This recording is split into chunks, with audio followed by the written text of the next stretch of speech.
Claire returned from her vacation to find her prized lily garden destroyed, with only scattered coins left behind. As she unraveled the mystery behind the young intruder, she never imagined how a simple act of compassion would change multiple lives forever. Claire stepped out of the taxi, her skin tingling from 2 weeks in Bali. She breathed in the familiar scent of home, eager to see her beloved lily garden. As she rounded the corner to her backyard, she stopped dead in her tracks. "What in the world?" she gasped, her voice barely above a whisper. Where her vibrant lilies once stood, there was nothing but bare earth. A few coins glinted in the dirt, catching the afternoon sun. Claire's mind reeled, trying to make sense of the scene before her. She knelt, picking up the scattered change with trembling fingers. Anger and confusion battled in her mind. Who'd do this? And why leave money? "This doesn't make any sense," Claire muttered to herself, pocketing the coins.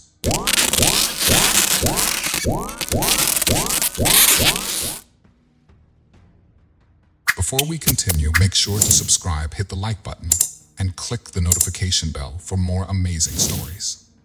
She stood up, brushing dirt from her knees, and marched towards her house with determination. "Gotta check the camera," she said, hurrying inside. "Please let it have caught something." In her study, Claire booted up her computer, her foot tapping impatiently. She pulled up the footage from the hidden camera she'd installed after a previous vandalism incident. Her jaw dropped as she watched a small boy carefully digging up her lilies, placing coins in their place. "Well, I'll be damned," she whispered, leaning closer to the screen. The boy's movements were gentle, almost reverent. "What's your story, little one?" Over the next few days, Clara asked around the neighborhood, showing a screenshot from the video to her neighbors. Finally, she got a lead from Mrs. Patterson, a chatty retiree who lived 2 streets over. "Oh, that's probably little Leo," Mrs. Patterson said, squinting at the image. "Lives with his dad in that rundown place on Maple. Poor thing's been through a lot lately." "How so?" Clara asked, curiosity piqued.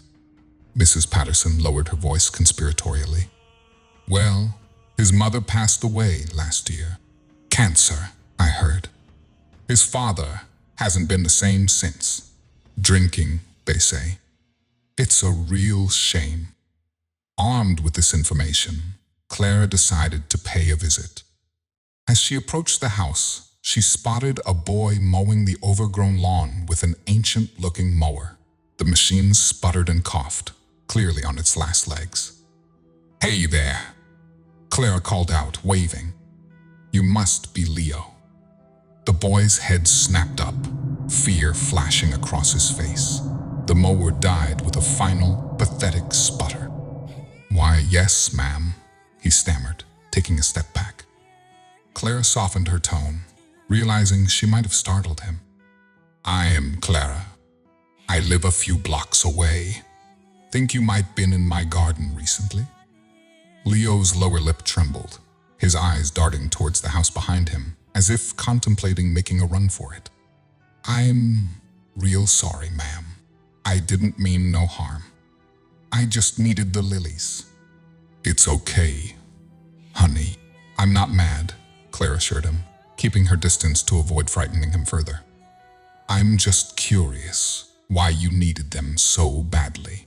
Tears welled in Leo's eyes as he glanced at a small, neglected garden to the side of the house. "They were for my mom," he said, his voice barely audible. "Yellow lilies were her favorite. I wanted to put them on her grave, but I didn't have money for flowers. I tried to grow my own over there, but they died. So I took yours and left what money I had." Clara felt a pang in her chest. She knelt to Leo's level, her own eyes misting over. "Oh, sweetheart, I'm so sorry about your mom. That was a kind thing you did for her." Leo wiped his nose with the back of his hand, sniffling. "I've been mowing lawns to earn money. is gonna pay you more for the flowers, I swear. All I had so far was the few quarters I left there. Clara shook her head, smiling gently. No need for that, Leo. Your mom would be proud of you. And you know what? You can have as many lilies as you want from my garden, anytime. Leo's eyes widened in disbelief. For real? You're not just saying that. For real, Claire confirmed. In fact, how about I teach you how to grow your own lilies? We could replant some in my garden together, and you could learn how to care for them. Leo's face lit up, a spark of excitement replacing the fear in his eyes. You'd do that? That'd be awesome, Miss Clara. As they chatted, Clara learned more about Leo's situation. His father, Frank, had been struggling since his wife's death. The boy had been trying to keep things together on his own, taking odd jobs around the neighborhood. It ain't so bad, Leo said, trying to sound brave. Dad's just real sad, you know. He misses Mom a lot. Clara's heart ached for the young boy trying so hard to be strong. You're a good son, Leo. But you shouldn't have to do everything on your own. How about we start with those lilies and see where it goes from there? Leo nodded eagerly. When can we start? How about tomorrow afternoon? I'll bring some tools and bulbs, and we can get started right away. Yes, please, Leo exclaimed, then glanced at the house nervously. If my dad says it's okay. Clara nodded in understanding. Of course. Why don't you ask him, and I'll come by tomorrow to check. Over the next few weeks, Clara and Leo worked side by side in her garden.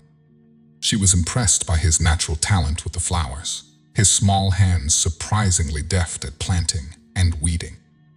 You've got quite the green thumb there, kiddo, Clara said one afternoon as they planted a new batch. These lilies are going to be beautiful. Leo beamed with pride. Thanks. I really like. What the hell's going on here? A voice from behind them shouted. They turned to see a disheveled man stumbling towards them, his eyes bloodshot and angry. Leo's face paled. Dad, it's okay, he said quickly. This is Mrs. Clara. She's teaching me about gardening. Frank's narrowed eyes darted between Leo and Clara. Didn't ask for no help, he slurred. Get inside, Leo. But Dad, Leo protested, his voice small. Now, Frank roared, grabbing Leo's arm roughly. Clara stood up, brushing dirt from her hands. Sir, please. I'm just helping Leo with some gardening. He's got a real talent for it. Stay out of our business, Lady Frank snarled, dragging Leo away.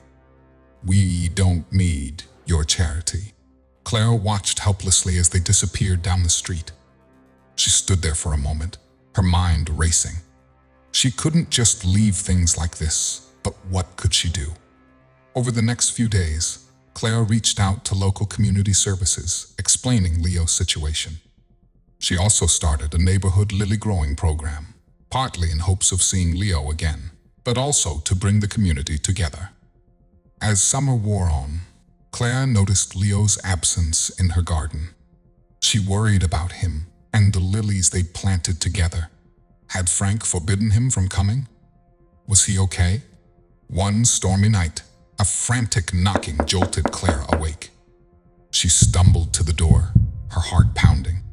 When she opened it, she found Leo on her doorstep, soaked to the bone and panic-stricken. Miss Clara, he cried, his voice cracking. Please help. Dad's real sick and he ain't waking up. Claire didn't hesitate. She grabbed her keys and phone. Show me where he is, Leo. I'm calling an ambulance right now. They raced through the rain to Leo's house, finding Frank unconscious on the living room floor. The paramedics arrived quickly, their sirens piercing the night. At the hospital, they learned Frank had severe pneumonia, exacerbated by his drinking and neglect of his health. As he recovered over the next few days, he seemed to have a change of heart. "Claire," Frank said weakly one afternoon, his voice raspy, "I owe you an apology. I was dead wrong about you. Thanks for looking out for my boy when I couldn't." Claire smiled, patting his hand gently. "We all need help sometimes, Frank. I'm just glad I could be there for Leo." Frank nodded, his eyes misting over. "I ain't been much of a father lately, but I want to do better. For Leo, and for Marie's memory. She'd be so ashamed of how I've been acting." "It's not too late to change," Claire assured him. "Leo loves you very much. He just needs his dad back." As Frank recovered, he agreed to counseling for his depression and to attend AA meetings. Slowly but surely, things began to improve for the small family. Months later, Claire's lily garden was thriving with Leo's continued help. Frank was doing better, holding down a steady job and staying sober. They'd formed an unlikely family unit, with Claire becoming a sort of surrogate grandmother to Leo. The neighborhood lily program had taken off, bringing folks together in a way Clara had never expected. Gardens were popping up all over the neighborhood, splashes of color brightening once drab yards. On the anniversary of Marie's death, Leo had a surprise for Clara and Frank.